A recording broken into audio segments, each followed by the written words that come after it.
संगम नगरी प्रयागराज में इन दिनों अज्ञात शव मिलने का सिलसिला तेजी से बढ़ रहा है। ताज़ा मामला कर्नलगंज थाना क्षेत्र का है, जहां पर किराए के हॉस्टल में रहकर प्रतियोगी परीक्षाओं की तैयारी करने वाली 18 वर्षीय छात्रा का शव जंगल में कुएं से मिलने के बाद इलाके में सनसनी फैल गई। मृतिका कल्पना काल्पनिक नाम को पहले अगवा करने का सनसनीखेज मामला सामने आया है। 2 दिन पहले दोस्त के साथ सुनसान स्थान पर पकड़े जाने के बाद कुछ लोगों ने दोनों को जमकर पीट था। इसके बाद से ही छात्रा गायब हो गई। घरवालों ने मृतिका कल्पना के दोस्त को नामजद करते हुए अपहरण के बाद हत्या का मुकदमा दर्ज कराया है।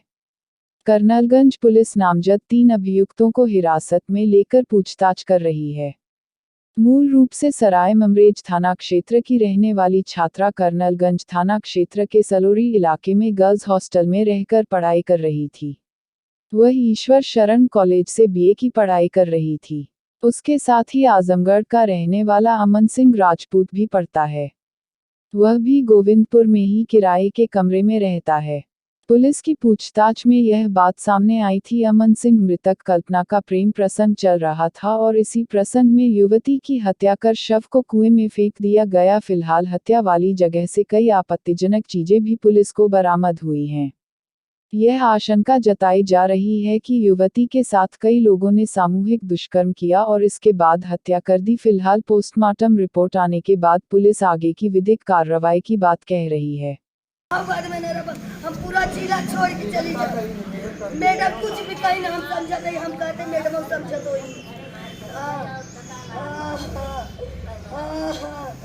अरे ठंडी के औलाद मारे तुम्हारे प्रेमी का काम कर जाता है देश कुत्ता मांग के आराधी का औलाद। अरे 10-11 ना वो नहीं मैं कह रहा हूँ। यहाँ पे फ्री संभावना हम लोग क्या देख रहे हैं, कहीं ऐसा तो नहीं है लड़का लड़की अगर वहीं डेयरी पे बैठे। बस कुछ नहीं चाहते, हम यही चाहते हैं कि हमारी लड़की को इंसाफ मिले। कल को किसी और लड़की के साथ वो लोग ऐसा न कर सके।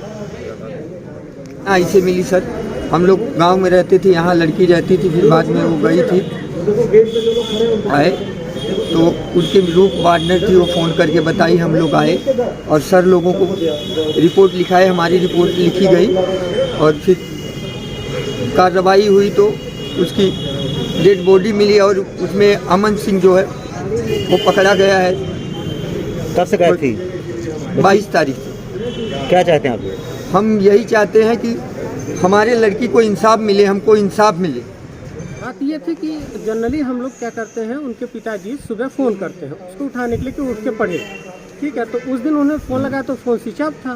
तो एक बार सोचे कि चलिए रात देर तक पढ़ी होगी इसलिए उठ नहीं पाई है। तो फिर जब 9 बजे फ़ोन किया फिर स्विच ऑफ आया। तब उन्होंने उनके पार्टनर को फ़ोन किया तो पार्टनर ने पहली बार तो कहा कि नहीं अभी बर्तन धुल रही है। फिर उन्होंने 5 मिनट बाद फ़ोन किया तो ये बार सब्जी धुल रही है। तब तक इसी बीच एक लड़के का फ़ोन आया उसके पार्टनर के नंबर पर कि काजल पहुंची कि नहीं घर। तो उसको कुछ डाउट हुआ तो उसने पिताजी को फ़ोन करके बताया।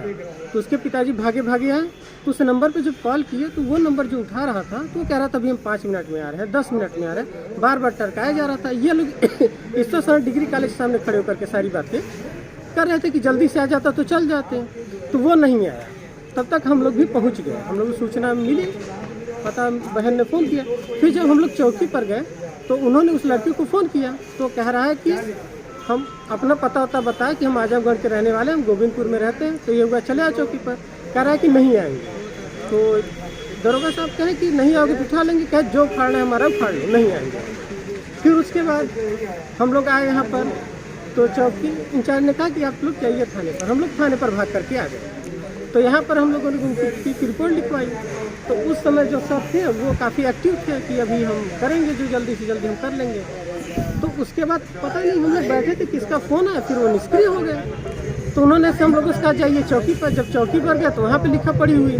फिर वहाँ से हम लोगों को घर भेजा गया कि आप लोग अपने अपने स्थान पर चले गए, हम लोग करते हैं अब कार्रवाई। बिटिया की मौत की सूचना पूरे दिन बैठे रह गए, पूरे दिन बैठे रह गए।